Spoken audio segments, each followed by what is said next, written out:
دربار یزید میں حضرت زینب کا خطبہ اس خطبے کو کہا جاتا ہے جسے حضرت زینب سلام اللہ علیہا نے واقعہ کربلا میں امام حسین علیہ السلام اور آپ کے باوفا اصحاب کی شہادت کے بعد جب اسیران کربلا کو شام میں یزید کے دربار میں لے جایا گیا تو اس وقت ارشاد فرمایا، دربار یزید میں دیے گئے حضرت زینب اور امام سجاد علیہ السلام کے خطبات نے یزید کے درباریوں پر اس قدر اثر چھوڑا کہ اس کے دربار میں ہی اہل بیت علیہ السلام کی حمایت ہونے لگی۔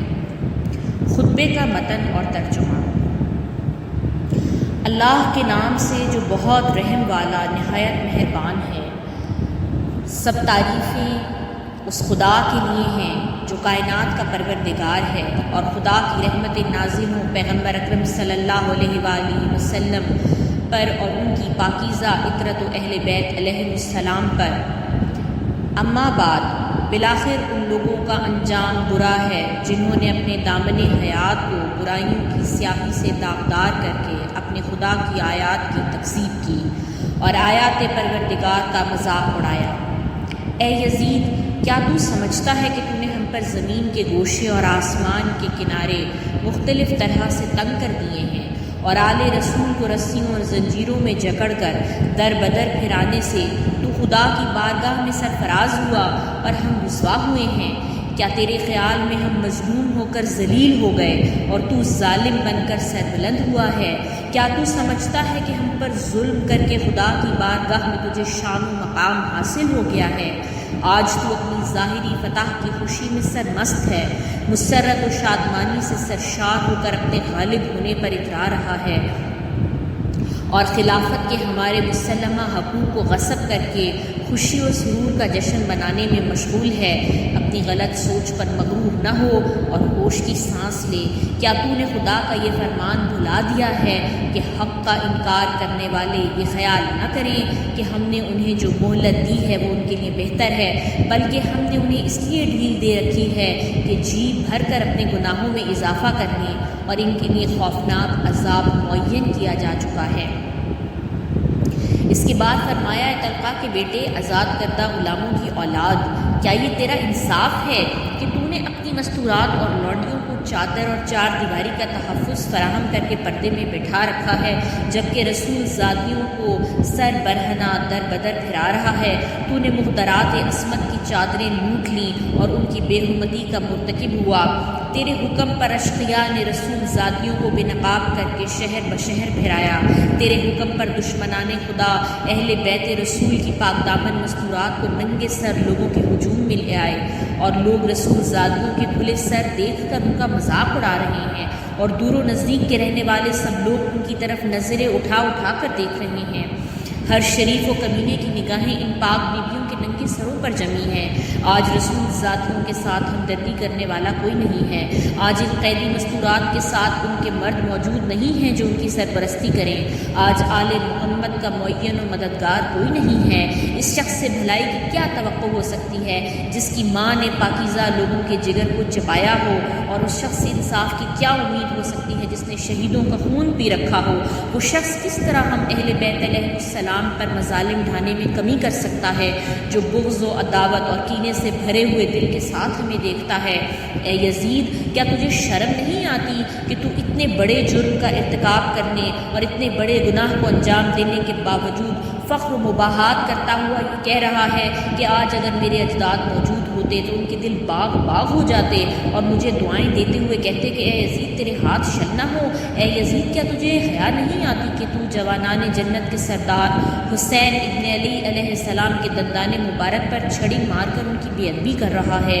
اے یزید، تو کیوں خوش نہ ہو اور فخر و مباحات کے قصیدے نہ پڑھے، کیونکہ تو نے اپنے ظلم و استبداد کے ذریعے فرزند رسول خدا اور عبد المطلب کی خاندانی ستاروں کا خون بہا کر ہمارے دلوں کے زخموں کو گہرا کر دیا ہے، اور شجرہ طیبہ کی جڑیں کاٹنے کے گھناؤنے جرم کا مرتکب ہوا ہے۔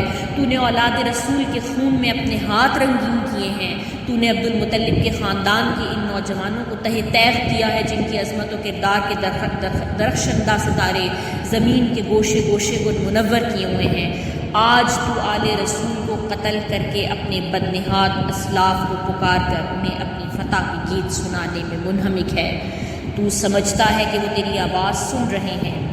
جلدی نہ کر، عنقریب تو بھی اپنے ان کافر بزرگوں کے ساتھ جا ملے گا، اور اس وقت اپنی گفتار و کردار پر پشیمان ہو کر یہ آرزو کرے گا کہ کاش میرے ہاتھ شل ہو جاتے اور میری زبان بولنے سے عاجز ہوتی، اور میں نے جو کچھ کیا کہا اس سے باز رہتا۔ اس کے بعد حضرت زینب سلام اللہ علیہا نے آسمان کی طرف منہ کر بارگاہ الہی میں عرض کیا، اے ہمارے پروردگار، تو ہمارا حق ان ظالموں سے ہمیں دلا دے اور تو ہمارے حق کا بدلہ ان سے لے۔ اے پروردگار، تو ہی ان ستمگروں سے ہمارا انتقام لے، اور اے خدا تو ہی ان پر اپنا غضب نازل فرما، جس نے ہمارے عزیزوں کو خون میں نہلایا اور ہمارے مددگاروں کو تہہ تیغ کر دیا۔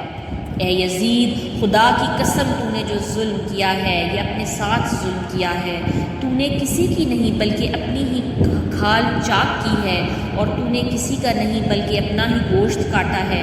تو رسول خدا کے سامنے ایک مجرم کی صورت میں لایا جائے گا، اور تجھ سے تیرے اس گھناؤنے جرم کی باز پرس ہوگی کہ تو نے اولاد رسول کا خون ناحق کیوں بہایا، اور رسول زادیوں کو کیوں در بدر پھیرایا، نیز رسول کے جگر پاروں کے ذات ظلم کیوں روا رکھا۔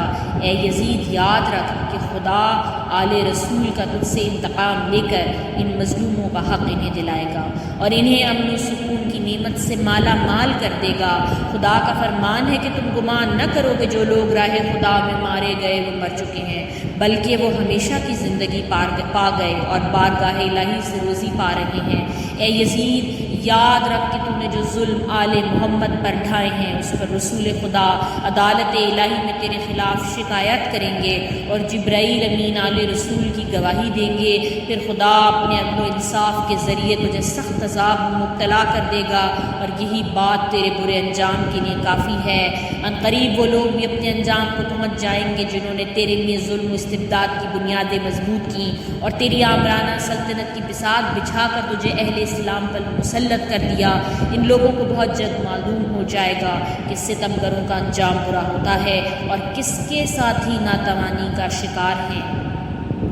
اس کے بعد فرمایا، اے یزید، یہ گردش ایام اور حوادث روزگار کا اثر ہے کہ مجھے تجھ جیسے بدنہاد برے انسان سے ہم کلام ہونا پڑ رہا ہے، اور میں تجھ جیسے ظالم و ستمگر سے گفتگو کر رہی ہوں، لیکن یاد رکھ میری نظر میں تو ایک نہایت پست اور گھٹیا شخص ہے جس سے کلام کرنا بھی شریفوں کی توہین ہے۔ میری اس جرأت سخن پر تو مجھے اپنے ستم کا نشانہ ہی کیوں نہ بنا دے، لیکن میں اسے ایک عظیم امتحان اور آزمائش سمجھتے ہوئے صبر و استقامت اختیار کروں گی، اور تیری بد کلامی و بد سلوکی میرے عزم و استقامت پر اثر انداز نہیں ہو سکتی۔ اے یزید، آج ہماری آنکھیں اشکبار ہیں اور سینوں میں آتش غم کے شعلے بھڑک رہے ہیں۔ افسوس تو اس بات پر ہے کہ شیطان کے ہمنوار بدنام لوگوں نے رحمان کے سپاہیوں اور پاک باز لوگوں کو تہہ تیغ کر ڈالا ہے، اور ابھی تک اس شیطانی ٹولے کے ہاتھوں سے ہمارے پاک خون کے قطرے ٹپک رہے ہیں۔ ان کے ناپاک دہن ہمارا گوشت چبانے میں مصروف ہیں، اور سارا کے بھیڑیے ان پاک باز شہیدوں کی مظلوم لاشوں کے گرد گھوم رہے ہیں، اور جنگل کے نجس درندے ان پاکیزہ جسموں کی بے حرمتی کر رہے ہیں۔ اے یزید، اگر آج تو ہماری مظلومیت پر خوش ہو رہا ہے اور اسے اپنے دل کی تسکین کا باعث سمجھ رہا ہے، تو یاد رکھ کہ جب قیامت کے دن اپنی بدکرداری کی سزا پائے گا تو اس کا برداشت کرنا تیرے بس سے باہر ہوگا۔ خدا عادل ہے اور وہ اپنے بندوں پر ظلم نہیں کرتا۔ ہم اپنی مظلومیت اپنے خدا کے سامنے پیش کرتے ہیں، اور ہر حال میں اسی کی عنایات اور عدل و انصاف پر ہمارا بھروسہ ہے۔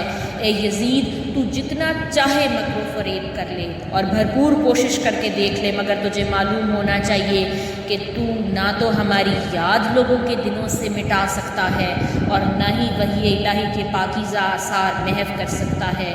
تو یہ خیال خام اپنے دل سے نکال دے کہ ظاہر سازی کے ذریعے ہماری شان و منزلت کو پا لے گا۔ تو نے جس گھناؤنے جرم کا ارتکاب کیا ہے اس کا بدنما داغ اپنے دامن سے نہیں دھو پائے گا۔ تیرا نظریہ نہایت کمزور اور گھٹیا ہے۔ تیری حکومت میں گنتی کے چند دن باقی ہیں، تیرے سب ساتھی تیرا ساتھ چھوڑ جائیں گے، تیرے پاس اس دن کی حسرت و پریشانی کے سوا کچھ بھی نہیں بچے گا جب منادی ندا کرے گا کہ ظالم و ستمگر لوگوں کے لیے خدا کی لعنت ہے۔